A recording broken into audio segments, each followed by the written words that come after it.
Welcome to Tanakh Talk. I'm your host, William Hall, broadcasting live out of Kingsland, Texas, USA, with another episode of TNT Totally Not True with Rabbi Stuart, the man Federow from Big H, Houston, Texas. Welcome back, Rabbi. How are you today? After I unmute your mic, you can tell me. You are officially unmuted. Oh, you did that? Yeah, I had you muted on my side. It was I didn't not know your you could fault. do that. That's pretty cool. Okay. Yeah, I can silence the masses if I wanted to. Yes. So cool. Okay, so not sure what provoked the title for tonight, but I like the title. I have conversations about at least once a month, I would say. Not necessarily like once a week, but at least once a month, where I get into responding on YouTube. Actually, it's been more like once a week lately because for the past 2 weeks I've been doing like the whole Tanakh Talk thing, and I've been seeing a lot more comments and communicating that way, and seeing a lot of their arguments.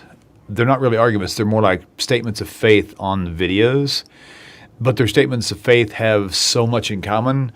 I have one answer, and I keep just reposting it over and over again on all these different people's comments because it's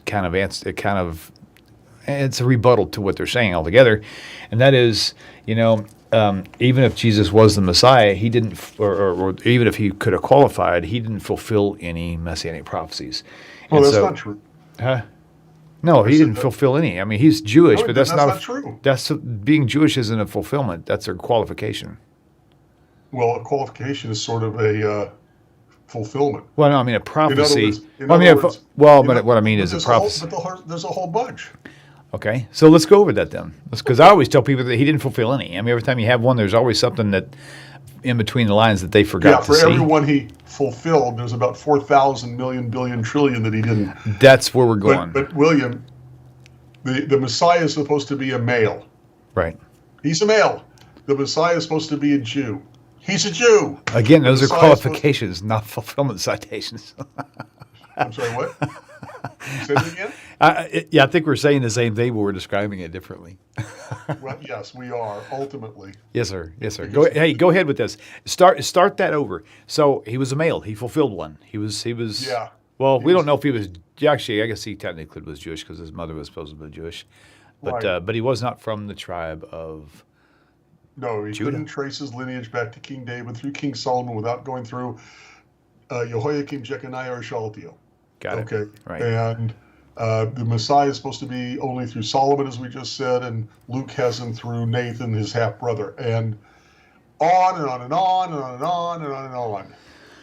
Okay. Right. It's here, wait a minute. Let me see if I can do this off the top of my head. Okay. Oh, I think I've got so let's go to something very important like numbers. Pick a number between 1 and 36. 22. 22. Pick a number between 1 and 40. 2. 2? Fine. Okay. All right, so Numbers 22, verse 2. And Balak, the son of Zippor, saw all that Israel had done to the Amorites. Okay? Balak, the son of Zippor, saw all that Israel had done to the Amorites. Okay. Well, we know that when God, I get them mixed up. Matthew or Luke, I get it mixed up. No, I'm sorry, I think it's Mark. It's Mark. Well, it could be synoptic. So the point is that we know that when God said to Jesus, "You are my son with whom I am well pleased," the sign of the Holy Spirit alighting on Jesus was what? The dove. Right. Right. And I'm pretty sure, I'll have to look it up again because it's my memory. Tzipporah, I think, means dove. Yeah, it does. So Balak, the son of Zippor, who else was the son of God through a dove? It had to be right. Jesus. So Balak, the son of Zippor, in Numbers 22:2, clearly is a reference to Jesus. Right. And it says, Balak, the son of Zippor, saw all that Israel had done to the Amorites, who else could see every single little bitty thing that Israel had done to the Amorites? Every little nook and cranny, every little square inch, where it occurred. Only God could see that much. Therefore, this is clearly a reference to the messianism of Jesus being God and all seeing. Right. And the whole point you just made was it's so easy to extrapolate anything you want to, because if you're looking for it. Okay, Tovia Singer's line about you shoot the arrow first and then draw the target around it. Yeah, I think it was taken from the Baal Shem Tov or something like that. Yeah. I know it through Tovia. Okay, this is what they can do with every single thing they've got. Yeah, true. You can take any verse, you know how you want it to end, that the arrow is in the middle of the target. Right. Okay, so any way you get there works, because you already know how you want it to end up. Right. The old what they do with matzah in the Passover Seder. Oh yeah. Okay, and we've talked about it before, where pizza has three main ingredients. Three is a trinity: the bread, the tomato sauce, and the cheese. Yep. That's minimal, and the bread is just like they say about matzah. It's poked so the bubbles don't form, and they usually tend to be in a line, so it's like a stripe. The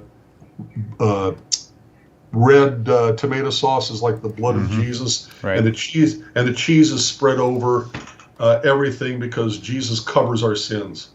Right. Okay, so it's not the Hebrew roots of Christianity; it's the pizza roots of Christianity, because we could just show Jesus in a pizza. Right. Okay. This is what they do. Right. If you look at the world through Christian-colored glasses and everything you see is going to be Jesus, Jesus, Jesus, then it doesn't become that hard. Oh, I'll give you another analogy. Okay. You ever see these movies where somebody in the movie is troubled? Okay, they have a mental problem, and you go into their room and they have these stickers on the wall or stickers on a map, and every sticker has a thread, okay, string where everything is connected to everything else. Like the forensics. Yes. Well, that's what Christians do too, to show that Jesus fulfilled Scripture. They make a connection between anything they can, and they're Jesus. Yeah. But you want to talk about prophecies? Yeah, let's take it. Let's take our first step and just go with the basics, forgetting the New Testament altogether, the Christian New Testament, and just focus on the basic fundamentals of, not the fundamentals of, but the simple prophecies that when the Messiah comes, he will fulfill. It's exactly what it is. Okay. Number one, first and foremost, 3 times in just the first chapter of Numbers, 3 times in just the first chapter of Numbers, it explicitly says that we trace lineage through the father. Okay? People will say, well, I thought it went through the mother. No. Citizenship rights are inherited through the mother. That's Jewishness. Citizenship rights are inherited through the mother. Oh. But lineage is through the father. So what do I mean by that? Okay. David was born in the United States. His mother was born in Denmark, and his father was born in Dubai. Okay. When David reaches, I think it's 17, I don't remember. Could be 18. I don't think it's 21. I think it's younger. But at any rate, let's say 17. He chooses his citizenship. Now, David can choose the United States because according to the United States Constitution, being born here, he can choose U.S. citizenship. One of the only countries I know of, by the way, that if you're born somewhere, you can be made a citizen of that country. Okay, he can choose Dubai, okay, because of his father. He inherits the right of citizenship through his father for Dubai. His mother, he can inherit the rights of citizenship in Denmark through the mother. But David cannot all of a sudden say, well, I claim the citizenship of Kenya. Why?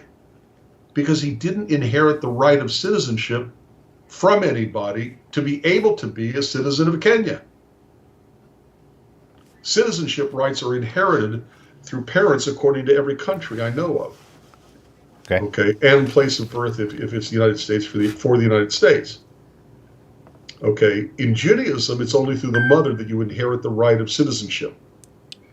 But everything else, tribal affiliation, property inheritance, these kinds of things come through the father. And by the way, how do we know that in the Bible, Jewishness, citizenship, comes through the mother? I think it says at some point, it says and your brother, the son of your mother. I don't know where that's at. Yes. But is that what you're referring to? Yes, it's okay. Deuteronomy, I believe. And it's good that you brought that up because so many people think that that's just an idea that was just developed without any scriptural basis. But clearly there's scriptural basis. There's scriptural basis. All you have to do is take a look at the last part of Ezra 10. That's where he told them to to divorce their foreign wives. And that's right. But look at Ezra chapter 10, verse 3. Okay. Okay. The book of Ezra chapter 10, verse 3. Okay. Oh, no. Okay. Go ahead and read it. I don't have that pulled up. I've got. Now, therefore, let us make a covenant with our God to put away all the wives and such as are born to them, according to the counsel of my master and of those that tremble at the commandment of our God, and let it be done according to the law. Now, therefore, let us make a covenant with our God to put away all the wives and such are born of them. If the children of foreign wives, non-Jewish wives, if the children born to a foreign wife was considered Jewish, they'd have sent away the mother, not the children.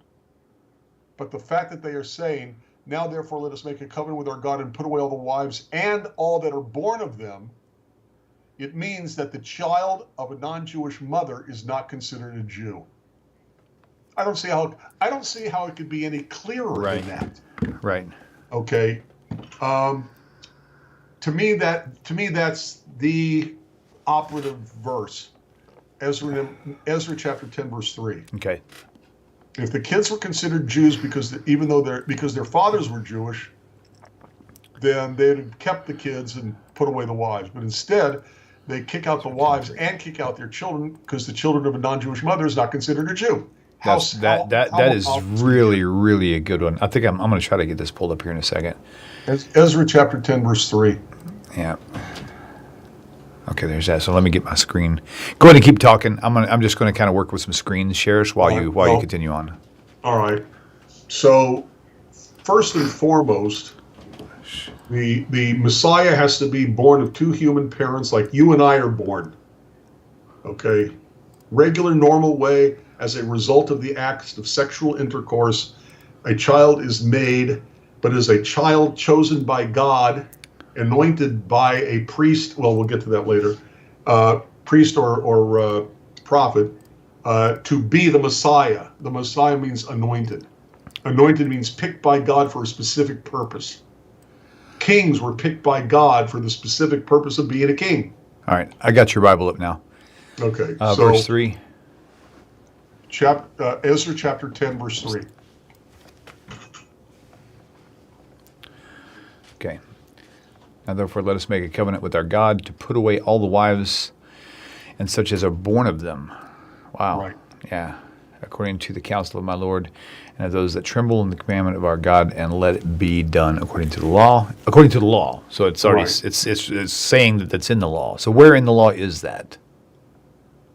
Or is this part of the oral law? Because we know that there's oral law did exist. They used it. You know, it's really interesting. This is not. I'm not sure of your question. Okay, so verse 3 at the end of it says, "And let it be done according to the law." Right. So where does it say if it's in the written law? This law is regarding interfaith marriage.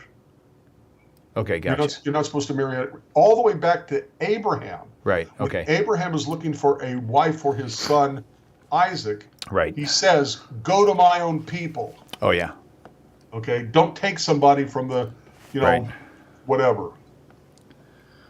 So that's how far back that goes. That's actually good. I didn't know that's where that was at. I'll remember that because I'm familiar with Ezra chapter 10. Yeah. Well, So- Ezra chapter 10, the last chapter of Ezra. Yeah. To me, I don't see how you can get it any more obvious. Yeah. than No, that. that's really good. They Okay. don't. So. Okay, so number one, okay, the Messiah comes into existence because of sex between his parents.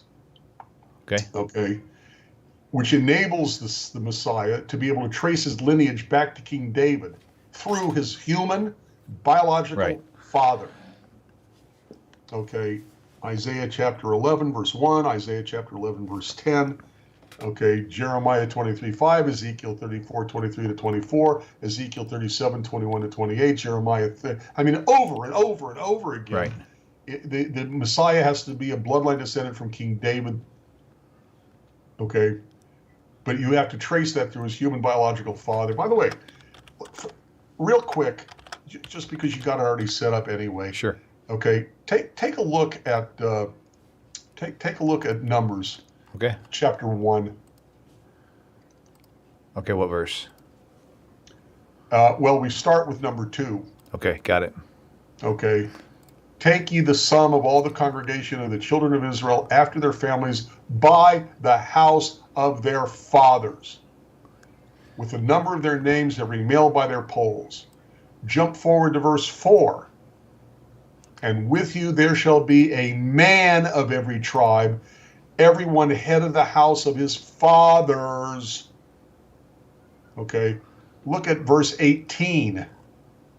And they assembled all the congregation together on the first day of the second month, and they declared their pedigrees after their families by the house of their fathers. Wow. According to the number of the names from 20 years old and upward by their polls. 3 times in just one chapter, it indicates that lineage is traced through the father. Wow. Jewishness, citizenship rights in the Jewish nation, okay, is through the mother. We have to remember that when God said to Abraham, "I will make you a great nation," he said nation. He didn't say family. He didn't say culture. He didn't say, "I will make you a great ethnic group." He said, "I will make you a great nation." And every nation has its own laws of citizenship in that nation. Okay? So, Okay. born by 2 parents, traces lineage through his human biological father back to King David. Okay? David had many, many sons. Don't look this up. People can look it up on their own. 2 Samuel chapter 7, verse 12 to 7. 1 Chronicles chapter 22, verse 9 and 10. The only legitimate heir to the royalty, to the royal throne of King David is King Solomon. Right. Okay. Isn't that where it broke down in the New there- Testament where they got the genealogy mixed up as one of his sons, right? Right. Now, here's what happens. Here's the flow. Okay. Okay, Matthew and Luke are not really that far apart time-wise, but Mark was the first gospel to have been written down. So Mark writes his gospel down and then gets criticized. There's criticism. It's a critique. And people say, but the Messiah is supposed to be a direct line, bloodline descendant of King David through King Solomon. Okay? Right. So Matthew comes along, knows the criticisms of Mark, and so invents a genealogy to prove that Jesus was actually a descendant of King David through King Solomon. Luke also knows of the criticisms against the book of Mark. So when he's writing his book, he also invents a lineage showing, answering the criticism of the people against the New Testament, against Jesus, because there's no indication of a lineage in Mark. Right. That's why the genealogy of Matthew doesn't agree with the genealogy of Luke, because they're making up independently, but they're making it up because they felt it was absent and necessary in the first one, which was the book of Mark. Right. Okay. But the problem is that, okay, when I said that the lineage is traced to the father, okay, Christians will say, oh, but wait, the lineage of Luke has the lineage go through Mary. It's Mary's genealogy, even though there was nothing there that says that. Right. Well, the problem with Luke, as we've seen from 2 Samuel chapter 7, verse 12 to 17, and 1 Chronicles chapter 22, verses 9 to 10, the lineage has to go through King Solomon. David had many sons, but the only legitimate heir to that throne was King Solomon. However, even if you said, which we can't, but even if you said, we will take as legitimate the lineage through Mary, which is Luke, you can't accept it because it's through the wrong the wrong son of King David. According to Luke chapter 3, verse 31, Jesus was not a descendant of Solomon, rather Solomon's half-brother Nathan. So Jesus couldn't have been a descendant of King David through King Solomon, according to the book of Luke. And oops, go to the next one. Yep. I mean, the next thing. Okay, the Messiah has to be descendant of King David only through King Solomon, but also without going through Jehoiakim, Jeconiah, or Shealtiel. Because the line that descends from Jehoiakim, which is Jeconiah, Shealtiel, and their kids, was cursed. Okay, if you want to play this out, we can play it out. Go look at 1 Chronicles chapter 3, verse 15. Okay, 1 Chronicles 3:15. Yep. All right, 1 Chronicles 3. All right, let's switch over here. That's fine. Okay, give it about 10 seconds. That's fine. All right. There we go. So 15, and the sons of Josiah, famous king, were, the firstborn was Johanan, the second was Jehoiakim, the third Zedekiah, the fourth Shallum. So it goes Josiah to Jehoiakim. Jehoiakim was king. Nobody else counts. Therefore, verse 16, the sons of Jehoiakim, Jeconiah his son, Zedekiah his son. Okay, so it's first Josiah to Jehoiakim, then Jehoiakim to Jeconiah, and then Jeconiah has the sons Asir and Salathiel. By the way, Salathiel is the one bad transliteration of Shealtiel. Gotcha. Okay, so we know that the line of succession is Josiah to Jehoiakim, Jehoiakim to Jeconiah, Jeconiah to Shealtiel. Okay. Okay. Now, take a look at, wrong one.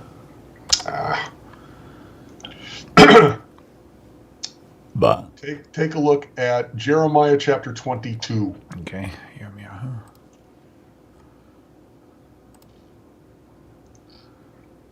Verse?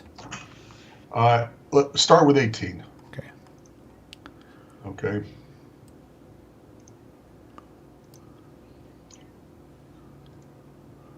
All right. Therefore, thus says the Eternal concerning Jehoiakim, the son of Josiah, king of Judah. They shall not lament for him, saying, "Oh, my brother," or "Oh, sister." They shall not lament for him, saying, "Oh, Lord," or "Oh, his glory." They're mourning his loss. He shall be buried with the burial of an ass, drawn and cast forth beyond the gates of Jerusalem. Go up to Lebanon and cry and lift up the voice of Bashan. It goes on a lament. Okay? Now take a look at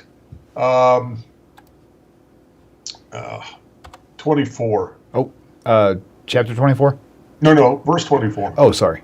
I was already there, I think. Yeah. Okay. 22:34. I should stop doing that. Okay. Or 24, you're right. As I live, says the Eternal, though Coniah, that's Jeconiah, the son of Jehoiakim, king of Judah, were the signet upon my right hand, yet would I pluck you therefrom. Okay? And I would give you into the hand of them that seeks your life. In other words, you're not going to fare too well. Even if Coniah was fabulous, Jehoiakim, you're a dead man. Right. Okay, now go down. Okay, now go down to 22:30.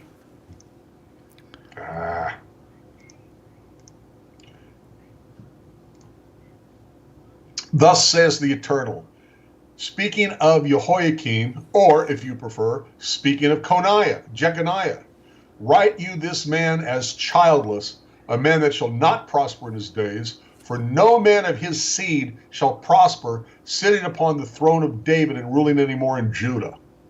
It's a curse. It says anybody who's a descendant, okay, and by the way, the English here is not that great. Write this man as childless. He already had kids at the point this was written.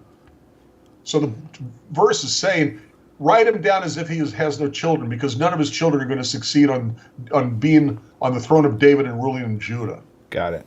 Okay, but clearly the real Messiah will rule in Judah and sit on David's throne. Right. That's the whole point of a descendant of David. He reaffirms the dynasty of King David. So this is a curse placed on Jehoiakim, Jeconiah, or Shealtiel. Right. Because if you say any descendant of Jehoiakim, that includes Jeconiah, that includes Shealtiel. Right? Yep. Okay. Now take a look at Matthew chapter 1, verse 11 and 12. Okay.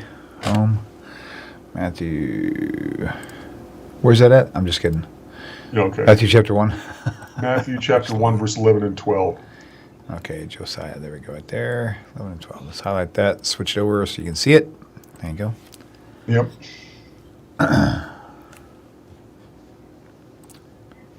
Sorry about that overlay that keeps popping up there. They keep wanting me to subscribe to it, but I don't want to. Yeah, that doesn't matter. Okay. There it goes. Okay. So, Josiah begat Jeconiah and his brethren about the time they were carried away to Babylon. And after they were brought to Babylon, Jeconiah begat Salatiel, which is Shealtiel, which means that according to Matthew chapter 1, verse 11, 12, okay, Jesus is an ancestor of the people who are cursed. Where the curse says none of their descendants, which would include Jesus, can ever be the king of Judah, sitting David's throne, ruling again in Judah, which the real Messiah will do. Now, here's what happens, okay? Here's what happens. So real quickly first. So based on what we've already read, Jesus is not allowed because of the curse of Jeconiah. Right. I mean, that's actually what stands in Judaism? That is the rule? Yes, but there's an issue with that Christians will raise. Oh, the caveat. Okay, come on. Okay, yes.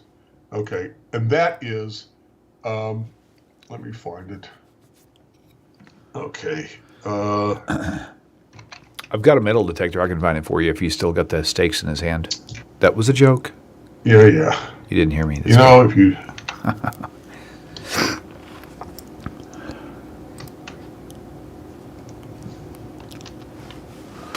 Oh, there we go. See, if you don't spell it right, you'll never find it. Okay. Okay. Take a look at Haggai. Okay. Chapter verse? Chapter 1, verse 12, verse 14. Chapter 1, verse 12. Yeah. Well, 14, actually. 14, got it. Okay. Okay. They'll say, oh, but Zerubbabel, or Zerubbabel, or whatever. Zerubbabel, they'll say, oh, but he was king. He was king. Therefore, Zerubbabel was forgiven, and therefore the descendants of Zerubbabel, which would include Jesus, could eventually become, their descendants could become the Messiah. Right. Well, yeah, there's a bit of a problem with that. Show me a verse where it says that Zerubbabel was king. Right. To the contrary. Okay, Haggai chapter 1, verse 14 is a prime example. Okay. And the Lord stirred up the spirit of Zerubbabel, the son of Shealtiel, governor of Judah. Never calls him king. Never calls him he's a governor. But why does it say governor and not king? Now, just to throw some something in there, I don't know what you call it, but a comparison in there for you. Yep. Imagine calling. Most of the viewers are familiar with the actor Arnold Schwarzenegger, right? It's like the big bodybuilder guy. He was a governor of some state. I don't know what it was. Imagine if they confused him with being president of the United States. Right. It's that ironically Right. different. It's not even Right. acceptable. So Right. But you have to ask the question, why governor and not king? He's clearly in the right. in the line of David, the wrong line, but Yeah. the line. Right. Right. And the answer is because when Zerubbabel was allowed to be governor, it was still a what do they call it? Where the country still has to pay tribute. It was still a tributary. Right. Okay, to Babylonian or Persia? I can't remember which. Babylonia, I think. Right. Okay. In other words, he was governor, not king. And from the moment Zedekiah was murdered, okay, Yep. the Jews did not have absolute sovereignty, okay, by a descendant of King David, by the tribe of Judah, okay, until hundreds and hundreds and hundreds of years, if Right. you want to accept, which I'm not sure you should, the Maccabees and the Hasmonean, whatever you want to call it. Right. pronounce it. Hasmonean, however they right. pronounce it. Right. And I can't remember right now if the Hasmoneans were even Judah. Right. Right. Okay. And if they were Judah, were they descendants of David? There's something in the back of my mind that says they really had no right to be king. Right. Right. This present moment, I can't remember exactly what that was. So, quick question for you. Even if Christians say, "Oh, but Zerubbabel was lead," yeah, but it says, "Sit on the throne of David." That means absolute sovereignty over the promised land. Right. Okay. Never happened. Okay, so quick question for you. So, based on the title for tonight's show, Yes. Is this something you might want to open up for phone calls later, or is this going to be, or is there enough content on this topic to carry us for several shows? Well, I really wanted to, I'd really like to just, even if it's very quickly, okay, just let me run through it quickly, okay? Well, I'm not trying to force it. I'm just saying if there's an opportunity, we could switch. If not, we can carry this on for as long as it takes. If you give me 5 minutes, I at least want to name them. Oh, that would be great. Yes. Okay. Yes, sir. And this is not a full list. Okay. This is a very long list, but it's not the full list. Well, don't rush it. Take your time. Take as much. Don't rush through it. I So. want to get it all out there. Okay. All right. right. So what you're fixing to do is you're going to kind of start from the top and work your way down on a quick list. Yep. Okay. So here's what we're going to do, guys. Take 60 seconds. Grab you a pen and paper because you're going to want to write these down, and we will be right back. Shalom, my dear friends. I just want to say thank you all for your support of the channel over the past 8 years. Many of you don't know, many of you do. I've been recently fired from my job because of this channel. And for the first time, I've actually been put in a situation to where I can take some time and invest towards making Tanakh Talk much better. Better platform, more organized, better quality videos, emails, much shared different content, things like that. So if you guys would be willing, please consider donating monthly to help sustain Tanakh Talk and our family so we can keep this thing going and make it better than it ever has been before. There's going to be some links provided for you in the video description area below the video. Please, if you don't mind, check those out. Greatly appreciate it. Shalom, everybody. Okay, so hopefully you guys have your Wait. pen and paper handy, ready to write down. Wait.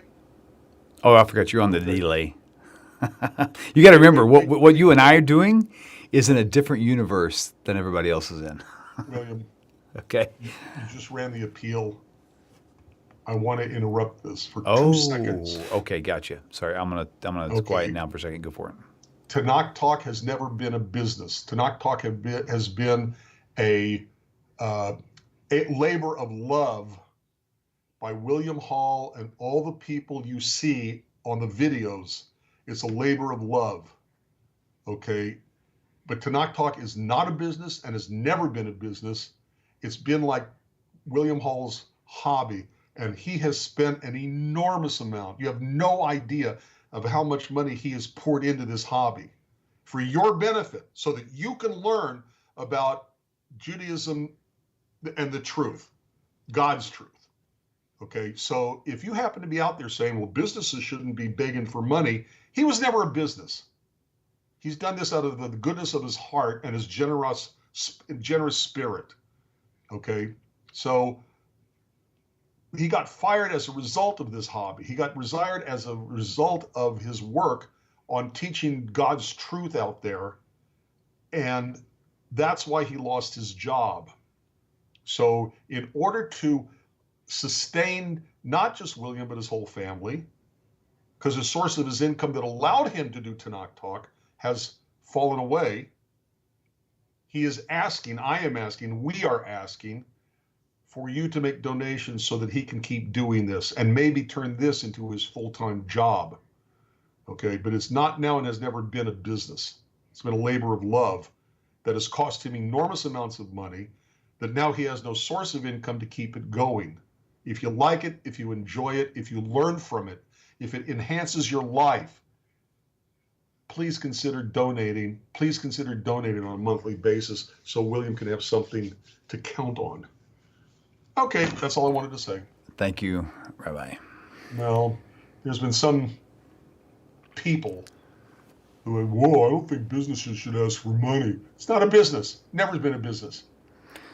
One thing that I found that was, I think I may have glanced at one posted statement on that, and it's like I had a personal acquaintance, not a friend, but a personal acquaintance of someone who about 6 years ago who got upset because I started getting a few donations in, and they were trying to, but the difference was what I was doing was actually providing a service, an actual service that cost me money.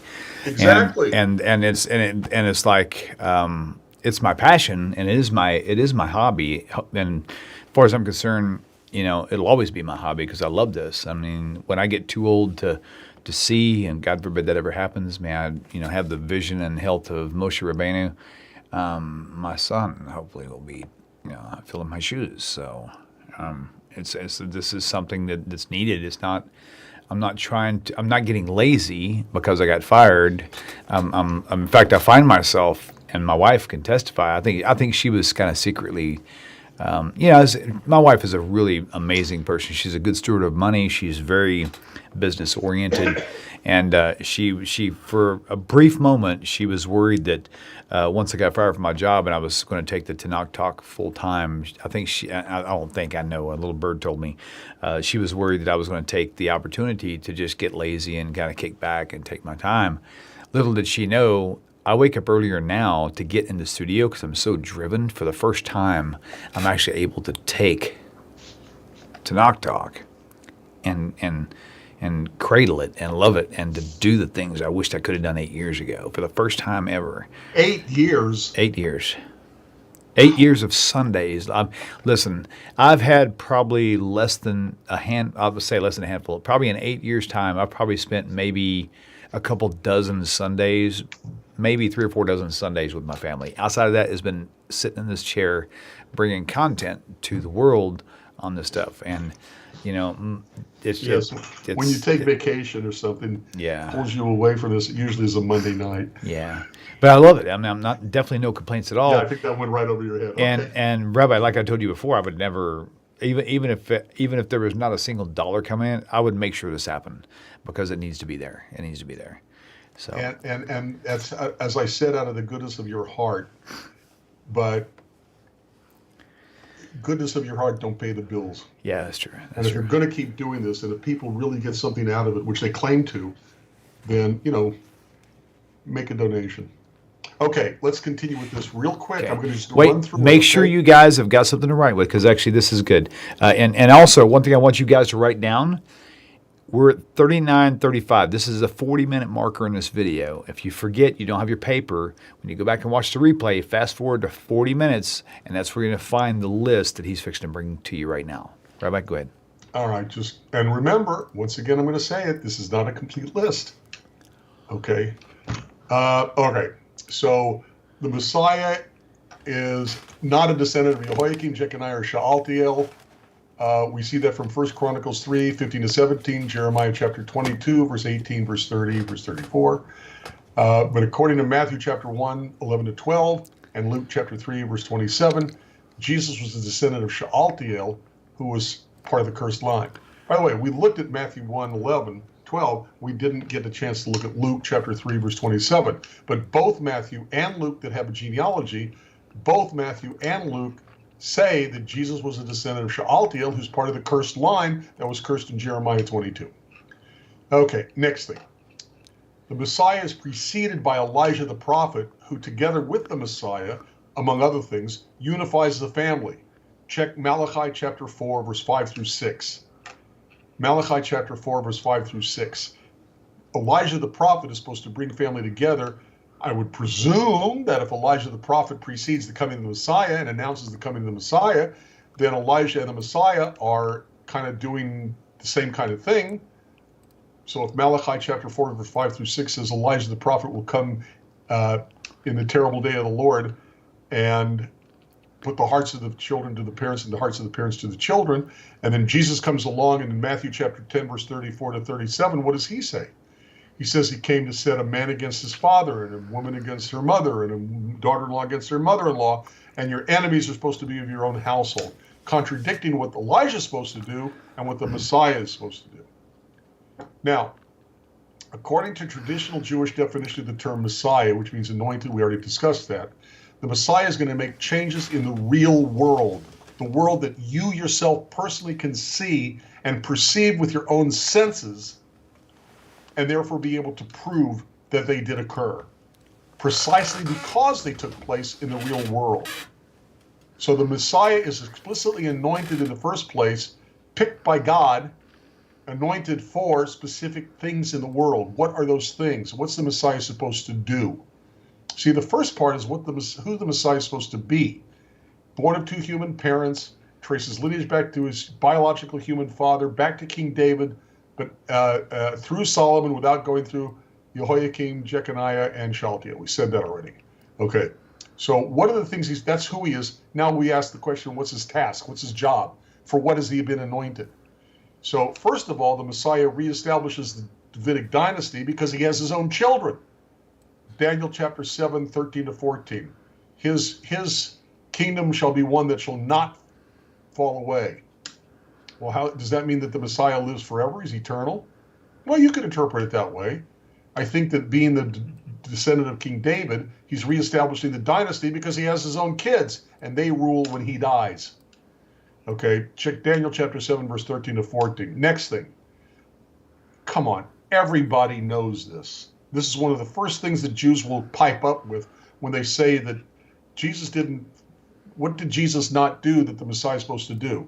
Bring eternal peace between all nations, between all peoples, and between all people. Isaiah chapter 2, verse 2 through 4. Micah chapter 4, verse 1 through 4. Ezekiel chapter 39, verse 9. Obviously, there's no peace. Jesus died in the year 33. 66, there was open rebellion by the Jews against Rome. You had the war against the Bar Kokhba rebellion in 135, something like that. Okay. And by the way, if the Messiah is supposed to bring an eternal peace between all nations, all peoples, and people, what exactly did Jesus say in Matthew chapter 10, verse 34? I have come not to bring peace. I have come to bring a sword. I have come to set every man against his father, daughter against her mother, daughter-in-law against her mother-in-law, and your enemies will be those of your own household. And it goes on from there. Okay, so if the Messiah is supposed to bring peace, and Jesus said, I came not to bring peace, Jesus knew that Jesus was not the Messiah. Next thing, okay, the Messiah will bring about a worldwide conversion of all peoples to either just monotheism, the belief that our God is God, or, and I think this is probably more accurate, the Messiah will bring about the worldwide conversion of all people explicitly to Judaism. So if you want to say only to believe in the one true God, Jeremiah chapter 31, 31 to 34, Zechariah chapter 8, verse 23, Isaiah chapter 11, verse 9, Zechariah chapter 14, verse 9, Zechariah chapter 14, verse 16. So even if you think it's only the belief in one God, the world remains steeped in idolatry. Also take a look at Zechariah chapter 13, verse 2, where it says that the Messiah puts an end to all forms of idolatry. Okay, as I said before, check Isaiah 11:9. I think I said 11:9. The Messiah brings about the universal recognition that the Jewish idea of God, where God is one, God is individual. God is one, God is indivisible, and our concept of God is a unique concept throughout the world. Let's see. Hercules, his mother was human, his father was God. His mother was human. Alcmene, his father was Zeus. Mother was human, father was a god. Sound familiar? Okay, the Jewish idea of God is that God is one, can't be divided up in different parts where each part is separate and unequal to the other parts, but somehow they're one and the same. Okay, Jesus is asked, can I sit at your right hand? He says, that's not up to me to give, only the Father. Jesus has different knowledge, different will, different strength from the Father. How could they be one and the same? Jesus says that if you curse Jesus, okay, you can be forgiven, but if you curse the Holy Spirit, you can never be forgiven in this life or the next life. So how can they be one and the same if the punishment is not the same when you're both cursed? Okay.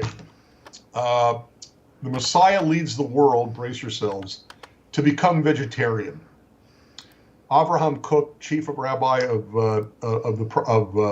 of Israel, right at 48, the becoming of the state, said that if in the coming of the Messiah, the world is supposed to be with no violence, what would you call eating meat but violence? Of course, he was a very devout vegetarian, by the way. But take a look at Isaiah chapter 11, verse 6 through 9. Isaiah chapter 11, verse 6 through 9. The Messiah gathers to Israel, to our homeland, all of the 12 tribes. Ezekiel chapter 36, verse 24. Ezekiel 36, 24. The Messiah is supposed to rebuild the temple. Isaiah chapter 2, verse 2. Ezekiel chapter 37, verse 26 to 28. Isaiah chapter 2, verse 2. Ezekiel 37, verse 26 to 28. Okay, after the Messiah comes, there will never be any more famine anywhere in the world. Ezekiel chapter 36, verses 29 to 30. After the Messiah comes, eventually death will cease. Isaiah chapter 25, verse 8. Eventually the dead will be resurrected. Isaiah chapter 26, verse 19. Daniel chapter 12, verse 2. Ezekiel chapter 37, verse 12 to 13. Isaiah chapter 43, verses 5 through 6. The nations of the earth, the Gentile non-Jewish nations of the earth, will help the Jews materially. They will give us of their wealth, their possessions. Isaiah chapter 60, verses 5 through 6. Isaiah chapter 60, verse 5 through 6. Isaiah chapter 60, verse 10 through 12.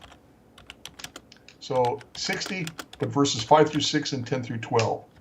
The Jews are going to be sought out by the non-Jewish world for spiritual guidance. Zechariah chapter 8, verse 23.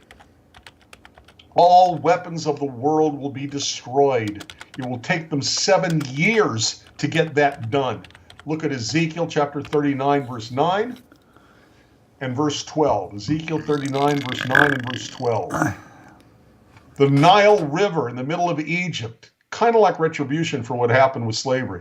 The Nile will run dry. Isaiah chapter 11, verse 15. Monthly, every month, the trees of Israel, especially along the Jordan, will yield its fruit. Ezekiel chapter 47, verse 12. Every single tribe of Israel will go back to the land of Israel and receive and settle in the land they inherit. Remember how the promised land was divided up by tribe? Well, each member, each Jew, okay, will go back to the land of Israel, and their tribe will settle the land that they were given by God, going back to the promised land. Number 23, the nations of the earth will finally recognize that they have been wrong, that the Jews have had it right all along, that the sins of the Gentile nations, their persecutions, the murders they committed, the sins they committed, have been borne by the Jewish people. And of course, that's Isaiah 53. Just because verses in the Hebrew Scriptures are messianic doesn't mean they're explicitly about the Messiah himself. They can be about what happens when the Messiah comes. So eventually the nations will say, we've been sinning. Who did we sin against? We sin against the Jews. The Jews died because we sinned. They died for our sins. They died as a result of what we did to them. And by the way, again, I want to say something. These biblically based changes in the world are very real, very perceptible, very noticeable, and very knowable. Have you taken a look at what Christianity claims that Jesus did? They're not perceivable. They're not perceptible. You can't perceive them with your five senses. You have to take them on faith, and faith alone. Please prove to me that Jesus died for your sins. Well, the New Testament says so. Yeah, you take it on faith. It's all about faith. It's not about fact. It's not about something you can perceive with your own five senses. Okay? They say that Jesus was born in Bethlehem, and being born in Bethlehem is a prerequisite for the Messiah. Really? Did you ever see a birth certificate? Well, it says so in the New Testament. Again, you're taking it on faith. Okay? And when the Bible says that nation shall not lift up sword against nation, neither shall they learn war anymore, when it says that all nations, peoples, and languages should serve the Messiah, not that the Messiah came to serve us, you can pretty well perceive that there's no war with your own senses. If you look at there's a story of a Messiah, look, in the Middle Ages, every 5 seconds people were saying, oh, he's a Messiah, oh, he's a Messiah. So there was a story of a rabbi in his study, and he's reading, all of a sudden a kid comes in and goes, the Messiah's come, the Messiah's come. The rabbi stands up, look out the window, and he sees in the distance two boys fighting with each other. He sits down and he says, call me when the real Messiah comes. Because there's no fighting when the real Messiah comes. And if you see people, because you got your eyes and you can perceive that they are fighting, that there's disunity in the world, Messiah hasn't come yet. Messiah, according to Judaism, all those things the Messiah will do, the real Messiah will do when the real Messiah comes, will be provable. Okay, but everything they say that Jesus did is only taken on faith. All right. Everything that I've said, Christians recognize that they haven't happened yet. That's why they invented the idea of a second coming. And just like I took, what was it, Numbers something, I don't remember. And I showed how that was all about Jesus. Yep. Okay. You can find any number of verses. I'd like to chime in. And well, just give me one more second. You can find the verses and say, "Oh, see, second coming." Okay, he took a double take. Abraham did a double take looking at Lot. Yep. Double take. Oh, double. That means second coming. Come on. They invented the idea of a second coming because they knew that Jesus didn't do anything the real Messiah is supposed to do the first time he comes. Okay, this is a short list. It's not a full list. I didn't give you every single quotation backing up the idea, but I gave you some. Right. Okay? How's that? Very quick. Good. Okay, so my comment, you said that all of Christians believe that Jesus will, what they say is that Jesus will fulfill the rest, even though he didn't fulfill any. They say he will fulfill the rest when he comes back. The second time. But as we've discussed numerous times in the past, he already came back the second time. That's true. So about that. This is fact. Your Christian Bible actually teaches you this, because once you die and come back to life, then you came back technically. So with that said, so you're going to have to reshape your faith to kind of convince the next generations. Hopefully the Messiah comes before then, but the real Messiah. But you're going to have to reshape your stories to correct that, and saying, there's actually a third coming taught somehow. I don't know where you're going to find that at. But he came back. Say again? I said because at the resurrection. Yep, that was the second coming. On that Sunday, yep. He came back. That was the second coming. And what do we always say about crucified on a Friday, came back to life on a Sunday? All he did was give up a weekend. That what's funny is I've that statement is, number one, super super true, and there's really no way to argue that. I mean, as you and other rabbis have mentioned before, sacrifices have to stay dead. So yeah. So if I put it this way, if I go buy a car, I'll say, here's $10,000 for this used car, but I'll say in 3 days I want my money back. They're going to want the car back. I'm just saying. Well, I know that's really awkward, but very if you true. sacrifice a lamb to God, you don't get the lamb back. Right. The lamb is dead. It's been sacrificed, Right. burned up. You've taken part of it home for your festival meal Right. and enjoyed a nice kosher dinner. Yep, very good, very good. So, all right, did I do that quick enough? That was great. That was great. Oh wow, that was perfect timing because we're like 5 minutes away from closing out the show. I thought we were gonna. I haven't even looked at the chat. So with that said, think about it this week, and Rabbi, and see if you might want to spend another week going into more details. We could actually do a series, literally on. I mean, if you wanted to, and if the viewing audience would like, we could actually do a little short series on all of the Messianic prophecies you just mentioned. And don't worry, if you're watching a video, you can go back and, you can pause it, or you can even slow down the speed. I don't know if you guys knew that or not, but you can actually slow down the speed of the presentations or speed them up and take notes. But Rabbi, would it be worthwhile going back and if actually, you'd like, we could, and itemize these basically, things? we're just going to show the verses that are already. I think we should. Honestly, I think we should. That'd be a good next series. It might be your next book, by the way. Yeah. Right. I did cover this in my book. Well, Okay, you might this is need in my to, book, you might have but I'll a, find you, Jesus you might put it have reason inside. for take like volume 2, like Rabbi Singer's got volume 2. Just saying. So Yep. very good. So yeah, definitely a lot of good comments, a lot of great support. Thank you all. Golden One, thanks again for that last pop you got out there. I really appreciate that. That means a lot. Yeah, by the way, Linda Hill, sacrifices are not to have blemishes. Jesus was scourged, Yep. and he wore a crown of thorns that would have cut holes in his skin. Yep. And blemish doesn't mean sin. Right. An animal can't sin. When it says the animal doesn't have a blemish, it doesn't mean the animal sinned. It means it doesn't have a problem with its skin. It can't have any blemishes at all. I mean, Right. in fact, if you think about it, looking at the whole red heifer thing, I mean, Right. like every hair on its body has to be red. There cannot be one blonde or gray or black hair on its entire. To me, that's like a proper foreshadowing of what sacrifices should be. They have to be flawless. Right. And that's like at the time of death, they have to be flawless. And so if Jesus was beaten beforehand, it'd be different if they beat him afterwards. They'll say, by well, the we way, can't use that. But How are the animals sacrificed? Blood loss. right. Jesus was asphyxiated because that's Yeah. how you die on a cross. Right, that's true. By the way, Joy Phillips asked, do you think the Antichrist will be Jewish? In order to believe in an Antichrist, It would you have to be believe in Jewish. Christ. Yeah. If we don't believe in the Christ Yep. means Messiah, Jesus wasn't the Messiah, Jesus was not the Christ, then why would we bother thinking about believing in the existence of an Antichrist if we don't believe in a Christ? Right. So, Real quick, at Boycott Watch, send me an email to knocktalkquestions@gmail, and I'll answer you there. Okay. There you go. It's no secret, but there's a lot to explain as far as what software I use. So right. send me an email, and I'll give you some heads up.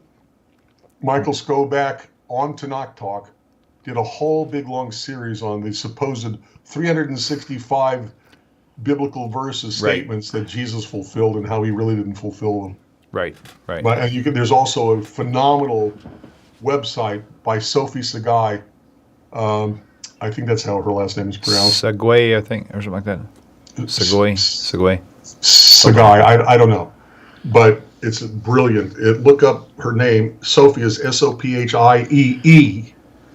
Okay, Saguy, and she should turn it into a book, but it's on there. Right. Yep. Very good. Okay. So big shout out also to my moderators out there.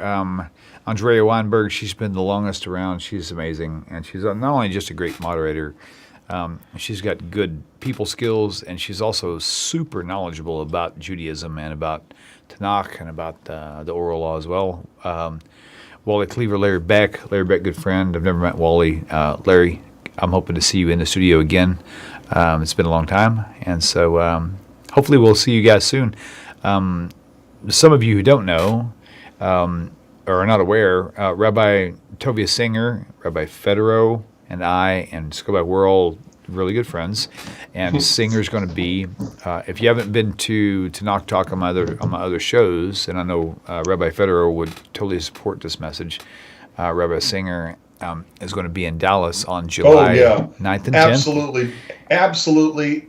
Yep. If you like any videos, to watch this happen in person is amazing. Yep. Tobia's amazing. Yep. So I think there may be a few seats left. It's a very purchased event, so you can't just walk up. So if you can get out there, I strongly encourage you. That'd be great. I'll be in Dallas. I'm going to go up there and I'm going to give them help provide the sound. I'm actually planning on going to Nashville as well, which is the following weekend. Oh, you are? I'm so jealous. Well, that depends on. I already had plans. I'm visiting my brother in Seattle, Washington, and bought the ticket before they even announced Tovia was going to be in Nashville. Right, and this all depends on a lot of there's a lot of things that have to fall into place for that to happen. Because number one, I've got to be driving from here to Dallas with my truck and with my studio truck, secular truck and trailer with all my equipment because I'm not sure what they're going to need. And then I've got to drive back home. And then if I can book a plane, airplane, I'm going to try to do that. We'll see. How are you going to get all that stuff to Nashville? No, Nashville. Nashville is just going to be there for support and to kind of help them with security. But in Dallas, they actually need my equipment to actually do the sound and stuff. Right. But I figured it's all in the same week, so if I'm going to actually block out some period of time, so it's going to depend on a lot of things. Everything has to line up: finances, timing, the wife. Wife is number one, by the way. Everything else is secondary. Yeah. So, but that's it right there. So, guys, thank you again for everything. Be sure, if you have not done it so far, subscribe to the YouTube channel, please, and then turn on all notifications so that everything. Quick, before you go, Crystal, sure. I'll see you tomorrow morning. Crystal Cheney, cool, nice.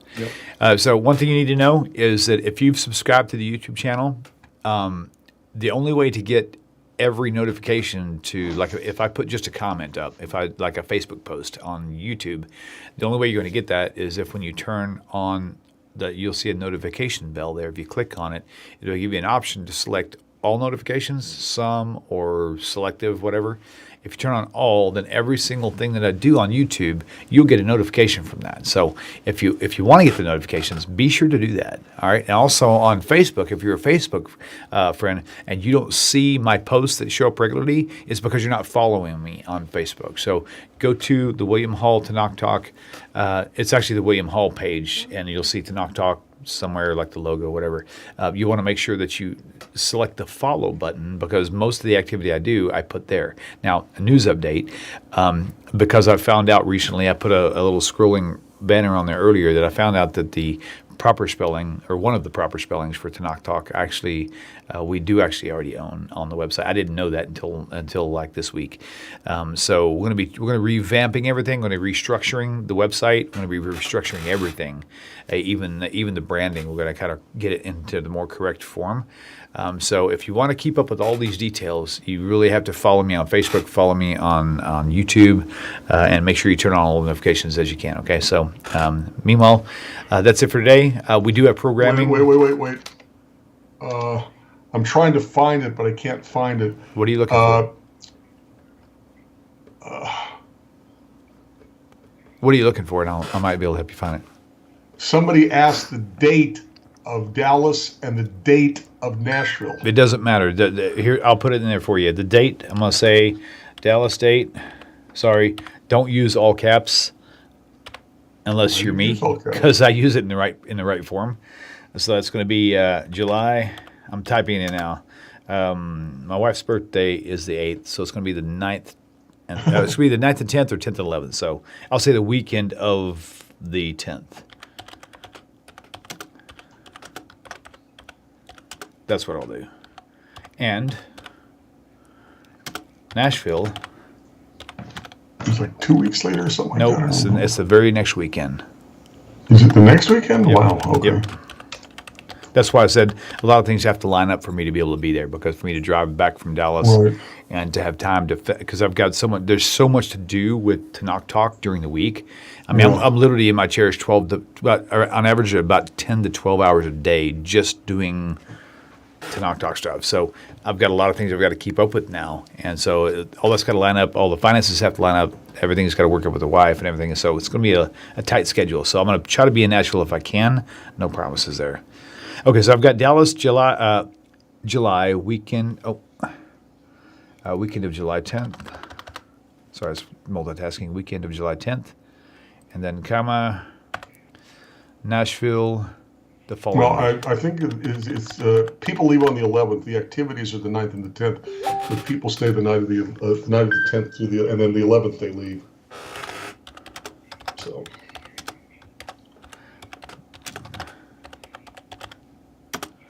Where's that? There we go. Okay, now it's all clear. Okay, good deal. All right, we're going to wrap it up, guys. Thank you for tuning in. We'll see you same time, same place next week. We do have programming now 5 days a week. We got Sunday for Rabbi Singer. Monday is Rabbi Skobac in the morning, Rabbi Federow at night.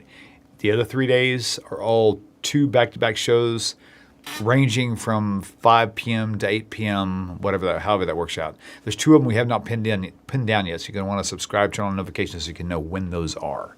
A brand new one that's coming up I've got Rabbi Rafi Mollot is going to do some weekly Torah Parsha, and I think that's going to happen every single week from now on. So I'm going to have other rabbis, maybe even get Rabbi Singer or Rabbi Skobac, somebody to kind of help him alternate so the load isn't so heavy on one rabbi there. So anyway, looking forward to all the new stuff, and I'm really praying for you guys to y'all's support and kindness. I really appreciate you guys and everything you've done, Rabbi, and I appreciate your time as well. You're amazing. Your work's amazing. And I think I speak for all of us when I say we need a volume 2 of your book as well. Yeah, thank you. So there you go. You guys have a great night. Thank you. We'll see you on the other side. Peace. Shalom, everybody. Finger dance first. Come on, give it up, Rabbi. There it is. See you guys.